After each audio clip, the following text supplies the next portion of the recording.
Gender roles. How do you feel about gender roles and relationships in today's time?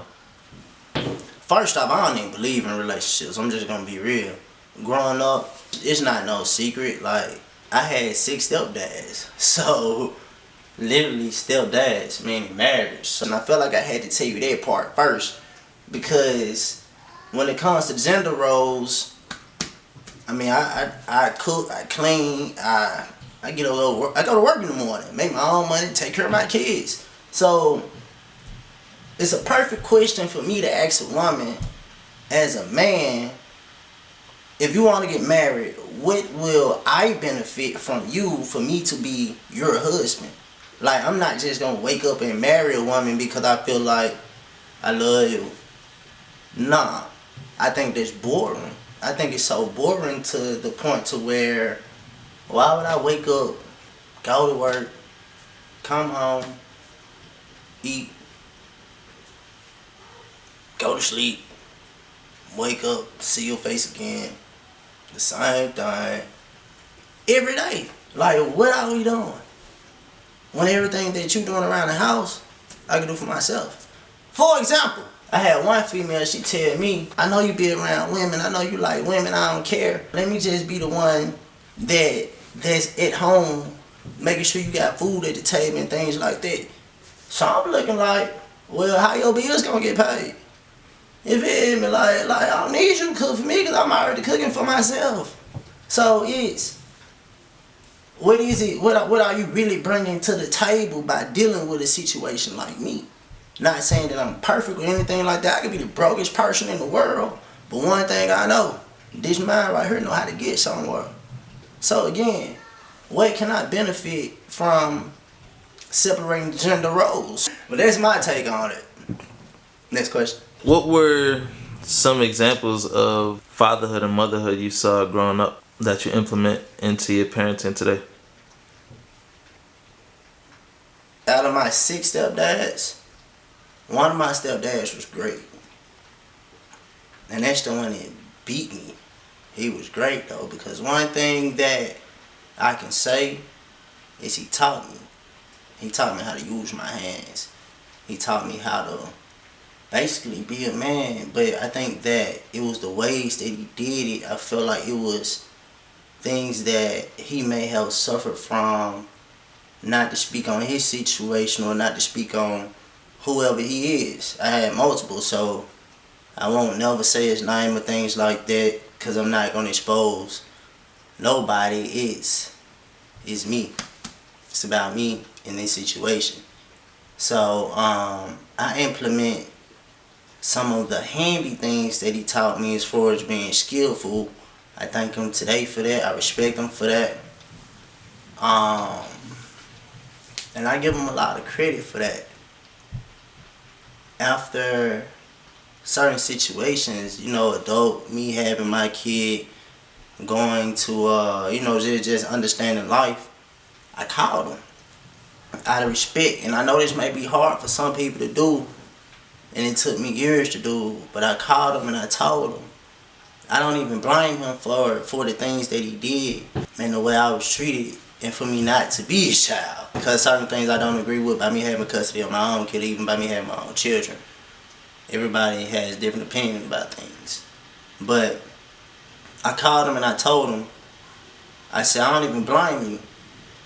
As a man, I just look at it like you were just trying to get some pussy. You did whatever that person that allowed you to do it, you thought it was okay, but I let him know that I didn't agree with it, but I don't blame him as well. And I feel like today I still can pick up the phone and call him. That's my take on that. Can't speak on my dad. I didn't know him as a kid to implement the things that I'm teaching my son in today's time. How do you see a woman helping you in your household today? Where do you find relevance in having a woman in your household with you? I need that TLC. Yeah, let's talk about this for a minute. I'm the type of person that needs TLC because I ain't gonna lie to you. I come from a hurt place. I come from pain. I come from chasing love after the people who you thought that was supposed to love you as a child. You didn't But not receiving that love as an adult, it makes you want to find somebody you can hold and try to experience certain things with. But, you know, like they say, you know, supposed to love these women, you know. But like I said, I've had some good women out here. And it's a lot of them that, if I had a chance to today, I would thank them, because they fill some big shoes with even just helping me with my child during situations. So yes, I respect it, because I couldn't call home and get assistance from the people who I thought, you know, for certain things. I can benefit from a woman, but it's the areas that I know where I need help in. So if I put it out there, you know, a woman might try to get up under me and try to play me and say, oh, he needs this. Nah, I know it's real and I ain't real. But just to give you an example of something, to be direct and not be indirect about the situation, I go so hard at what I do and trying to stay afloat to provide and support for my kids and me as well. It's hard for me to say, but that might run in bad water sometimes. That's cool, that be fine. Some may have you, they may have you dinner cooked.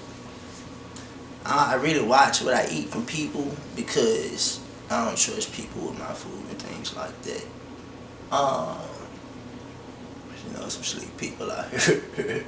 Hey man, if you got somebody in your corner that can help you financially, they really got your back, they really show you support, that's really there for you, and really showing you like, I like what you're doing, I'm riding with you, I'm down for you, we gonna ride it out together, and she showing it, oh yeah, that's her right there, that's boo, that's bang. You did. When it comes to parenting, do you feel like there's certain lessons that a child could learn better from a woman figure or a male figure? And what are those, if you think there are some that need to be handled in that manner? That's a great question. But what if I had a good situation where me and the other party was there as an adult for our child? Or what if as a child I had both parties there that was the biological parties? Would I have made it this far? Would I be able to talk to y'all about this situation? So it's all about where you take your hurt and your pain. To me, that's how I feel, because I can't speak on a situation that I haven't really experienced. Now, let me give you my opinion on it. My opinion on what I've been through is, I feel like me with my son, I showed him love, but it was a different type of love, because it's just two men in the house. So by my kid being a kid, I'm not wanting him to grow up thinking it's okay to be around a man, or it's okay for a man to fix your food, or it's okay to woo. Nah, by my kid being a kid, he know how to cook at a young age. Cause get away, I'm not finna be fixing your plate. You a whole nother man out here. You feel me? My responsibilities is keep the roof over your head. I beg you to be somebody in life, for sure. Because I'm still trying to be somebody in life, for sure. Now with the other party, I have heard situations where, oh, your dad ain't giving you no guidance or things like that, which is really parental alienation. Yeah. Now I might want to look that up. Parental alienation. Watch what you tell your kids, because it can come back and haunt you. Another opinion of mine is, growing up in a single parent household, you only know what that one parent tells you. So if you've been going this one way this whole way, what if you find out something totally different later? So would it cause you to unlearn everything that you have learned, that you thought was benefiting you, that you thought was right? What if it wasn't right? What if it was something to hypnotize you, or for you to believe a certain thing, because you're only hearing one side?